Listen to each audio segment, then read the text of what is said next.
後來有不少人報稅時陣會申報車用長輩來降低這個稅率，也毋過有民眾來分享，講伊申報車用長人，想袂到長人老人健保的補助，所以因為安尼互取消。所以民眾若是申報車用着長輩，都要注意看這個稅入來的稅金是毋是有比健保的補助要較濟。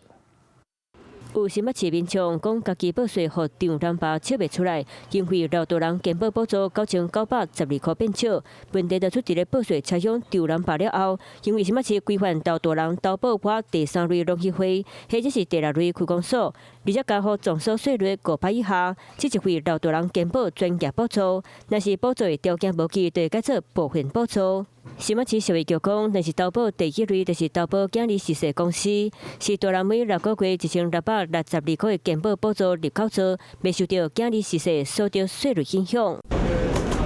所以報稅車用進程都要斟酌算過，譬如講新北市第3類投保農協會老大人，而且加予總收稅率5%以下，逐個月領專業健保補助826，一年攏總9912塊。若是報車用節稅，納稅人所得稅率5%以上，未滿70歲直系親屬，節稅省4850；滿70直系親屬，省7270塊。算落來，健保補助的錢比節稅省落來錢會更加濟。大部分的縣市都沒有影響嘛，只有影響所及哈，這4個縣市，要是用5%，它就包括了，就取消掉你的健保補助，5%也是划不來的，對，12%就划得來了。因為叫報稅車用了後，可能影響社會福利補助，包括低收入戶、中低收入戶、中低收入老大人的生活津貼、新興中介者生活補助、特定長照補助等等。主要補助的審查涵蓋申請人本人，還有家庭人口總收入含資產。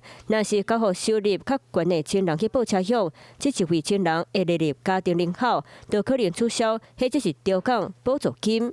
另外，遺產稅考度計算法袂當可另行戰術，是大人甲財產互囡仔，囡仔放煞繼承過互孫孫。遺產稅考度計減就是一個人56萬的3倍，768萬嘞。國稅局講，毋是繼承人數多就贏，愛以放煞繼承前，關照考度計違反，也就是甲內當56萬，袂當因為繼承人數多，遺產稅節稅就加開那條出來。Hello， 我是張新文。想要搶先掌握最及時的新聞資訊嗎？趕快訂閱、按讚、開啟小鈴鐺，鎖定華視新聞 YouTube 頻道。